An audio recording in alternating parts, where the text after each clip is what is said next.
Hello, my name is Pastor Kathy. I'm the pastor of Pleasant Valley Lutheran Church near Malabar Farm and St. Paul Lutheran Church in Lucas, Ohio. Greetings.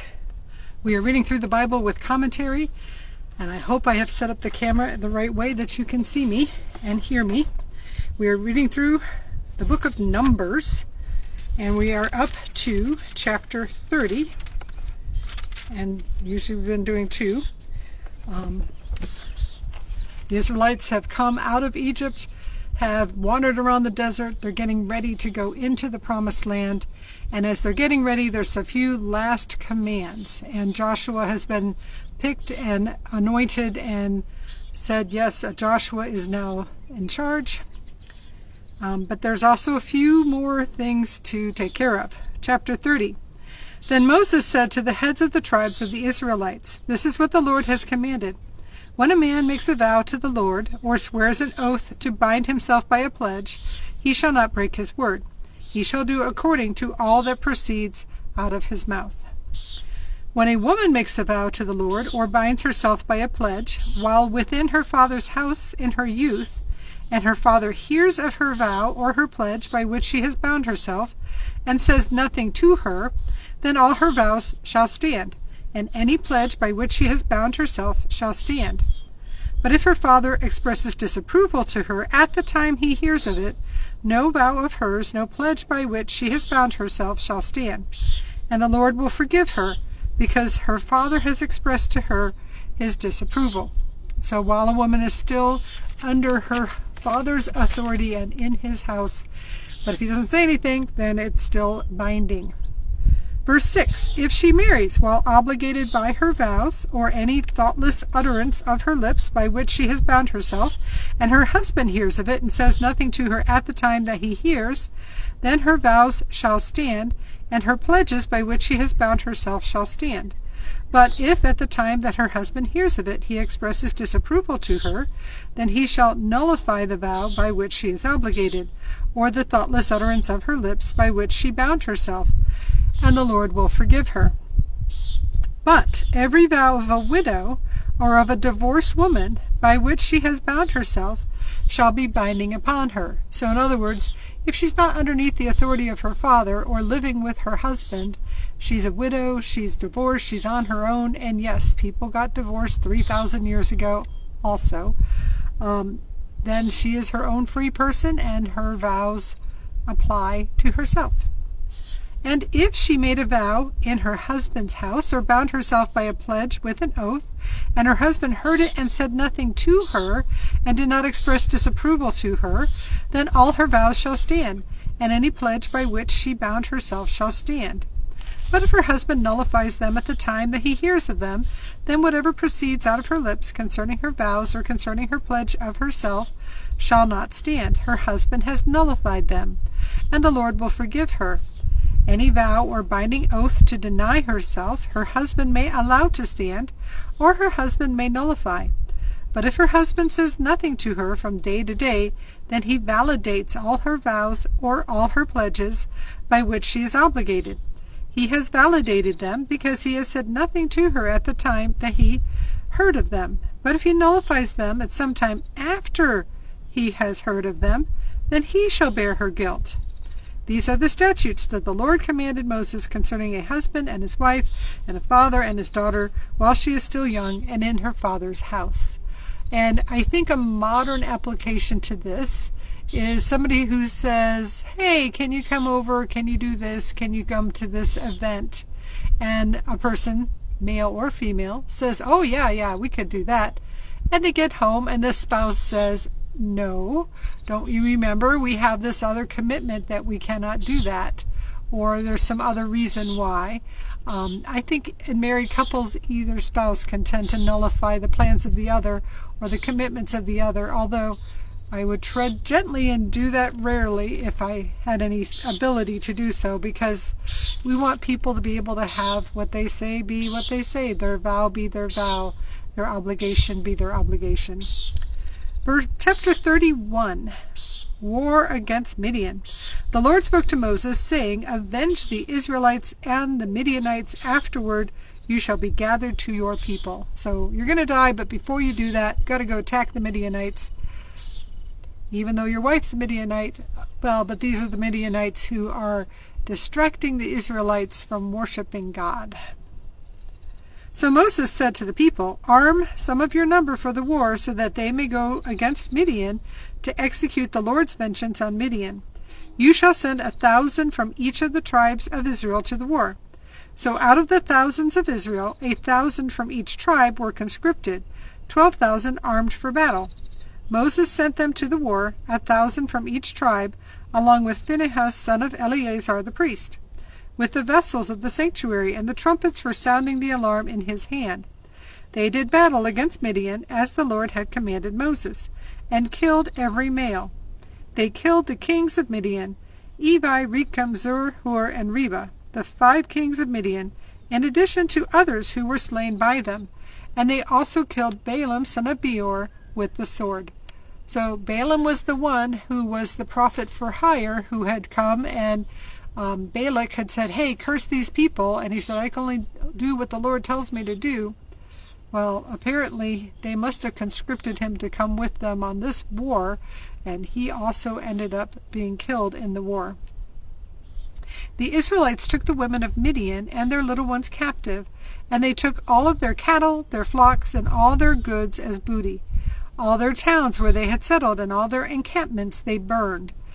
But they took all the spoil and all the booty, both people and animals. Then they brought the captives and the booty and the spoil to Moses, to Eleazar the priest, and to the congregation of the Israelites at the camp on the plains of Moab by the Jordan at Jericho.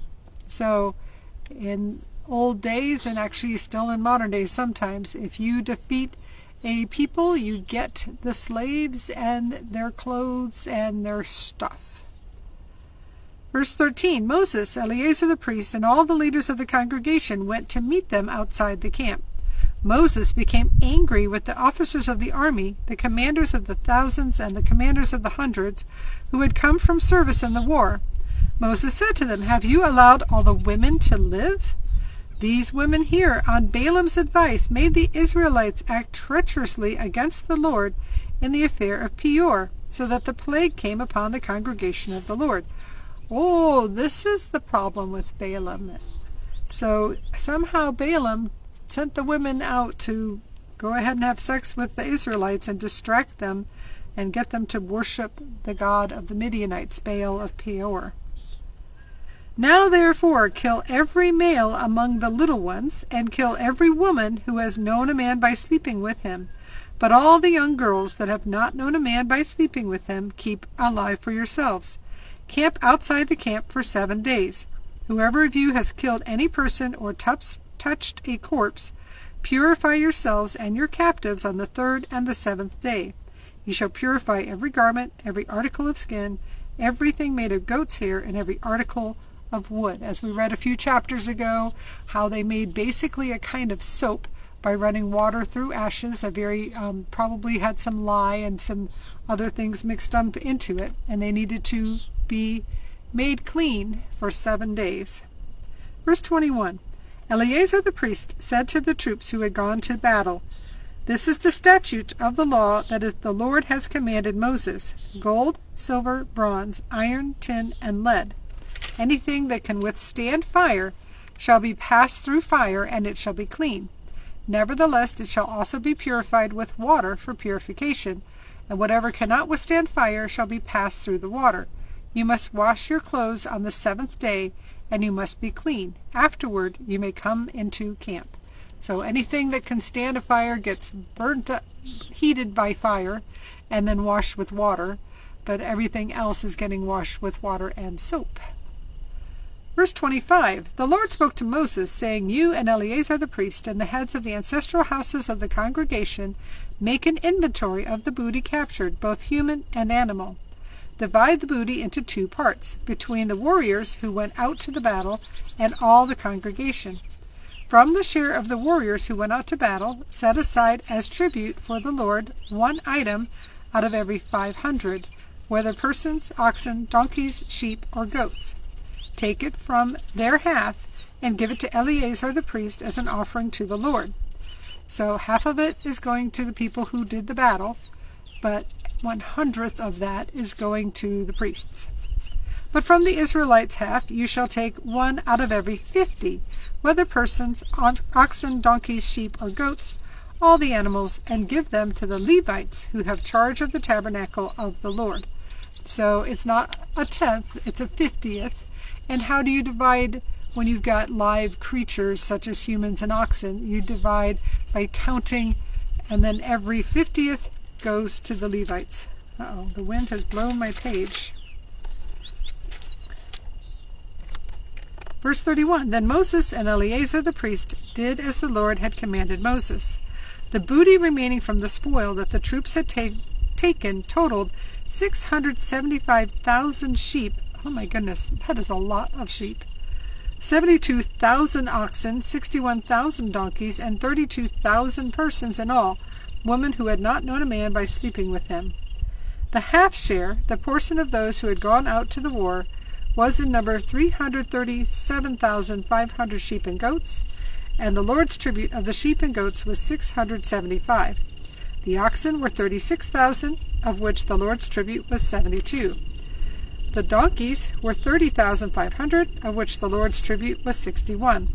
The persons were 16,000, of which the Lord's tribute was 32 persons. Moses gave the tribute, the offering for the Lord, to Eleazar the priest, as the Lord had commanded Moses.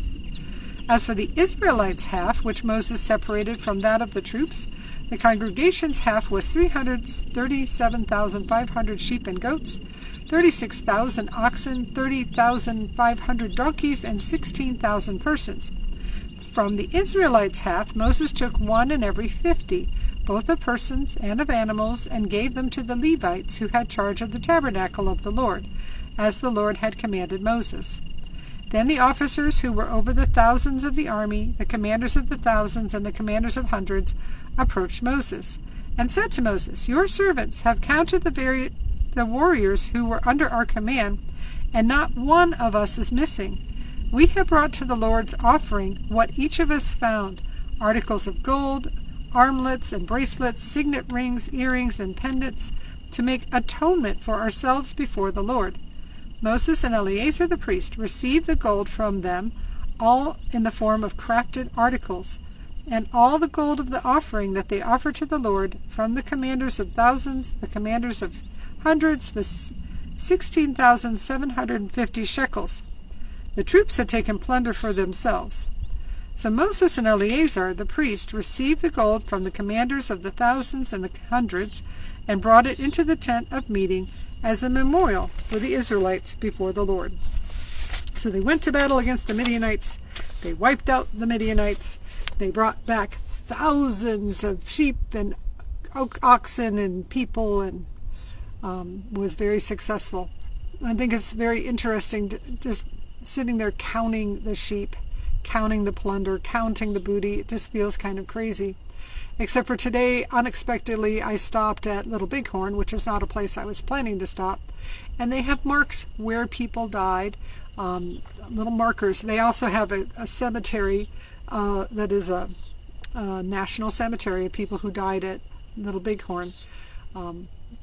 I was not expecting to go there. I'm not a big fan of going to battlefields, but it certainly was interesting. I wish I'd had longer, but they were closing, so I was just lucky to be able to pop in there at all. But battles are not... war is such an ugly thing. And then afterwards, how do we count ourselves, and how do we count our losses? In this case, the Israelites did not lose anybody. And of course, Little Bighorn, they lost everybody. It was a totally different thing. And now may the Lord... Well, anyway, thanks for being here. Thanks for watching. If you're seeing me on YouTube, please like, subscribe, and comment. Otherwise, have a fabulous day. May the Lord bless you and keep you. May the Lord make his face shine upon you and be gracious unto you. May the Lord look at you with favor and give you peace. In the name of the Father, and of the Son, and of the Holy Spirit. Amen. Go in peace. Serve the Lord. Hopefully I'll be able to do another one tomorrow.